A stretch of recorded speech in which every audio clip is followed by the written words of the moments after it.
સાહેબ, હું રાજુ સોલંકી મારું નામ છે. ગુજરાત કોળી સમાજ વીર માનદાતા સંગઠન પ્રમુખ છે.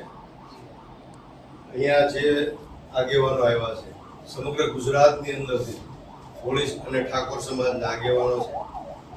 ખાસ કરીને અમારી રજૂઆત સાહેબ એ છે કે જે રીતે તારીખ 23ના રોજ સુરેશભાઈ નામના યુવાન પત્રકાર કોળી સમાજના પત્રકાર સાથે પોલીસ દ્વારા જે દમન ગુજારવામાં આવ્યું, એને અસહ્ય પીડા આપવામાં આવી, જે હેવાનો ન કરી શકે એવું કૃત્ય એમના સાથે કરવામાં આવ્યું. ડીસીપી જગદીશ બાંગરવાની મારફત સાહેબ આ જે કૃત્ય છે એ ખૂબ જ બેરહેમીથી આ યુવાન સાથે કરવામાં આવ્યું. માત્ર ને માત્ર એના ઉપર એવા આક્ષેપ કોઈ બિલ્ડર દ્વારા, બિલ્ડર પણ લોકોમાં એવી ચર્ચા થાય છે કે આ અધિકારી ડીસીપી જગદીશ બાંગરવા છે, એની સાથે મિલીભગત છે, એની સાથે સાંઠગાંઠ છે.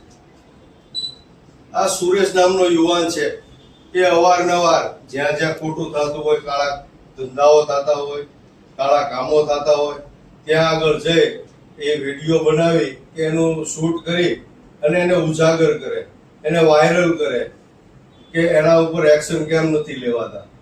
ત્યારે આ બિલ્ડરે જગદીશ બાંગરવા નામના જે ડીસીપી છે, અધિકારી છે, એને રજૂઆત કરી. આ રજૂઆતના આધારે ડીસીપી જગદીશ બાંગરવા અને એની ટીમ આ યુવાનને ઉઠાવીને એલસીબી કચેરી ખાતે એને પૂરી એના તમામ કપડા કાઢી નિર્વસ્ત્ર કર્યો.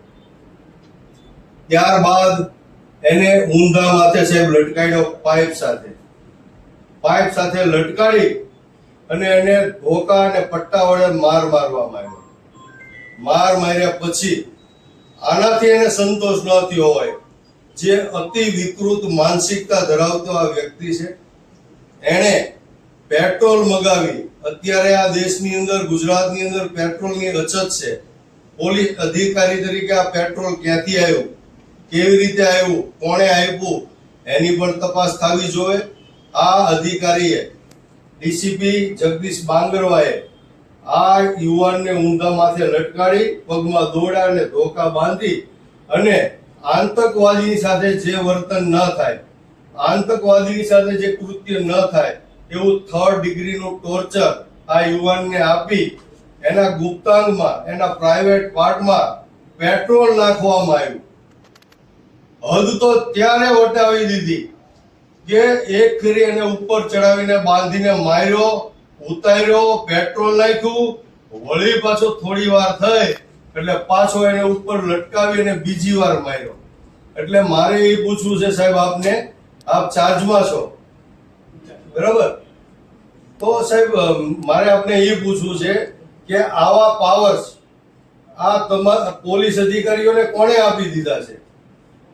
કદાચ એ ગુનેગાર હોય, કદાચ એને કઈ ગુનો કર્યો હોય, કદાચ એને કોઈની પાસે પૈસાની લેતી દેતી કરી હોય, તો મારે એ કહેવું છે ગુજરાતની અંદર 80% પોલીસ અધિકારીઓ, 80% નેતાઓ અને અધિકારીઓ, સરકારી અધિકારીઓ, મોટા ભાગના લોકો ઘણી વખત, અસંખ્ય વખત લાંચ લેતા પકડાયા છે, હપ્તા લેતા પકડાયા છે, બરાબર?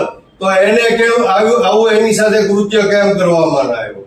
આ સુરેશ નામનો વ્યક્તિ છે એ ગરીબ પરિવારનો છે, પછાત પરિવારનો છે, કોળી અને ઠાકોર સમાજના પરિવારનો દીકરો છે. તો આના સાથે આવું કૃત્ય કેમ? તમને જરા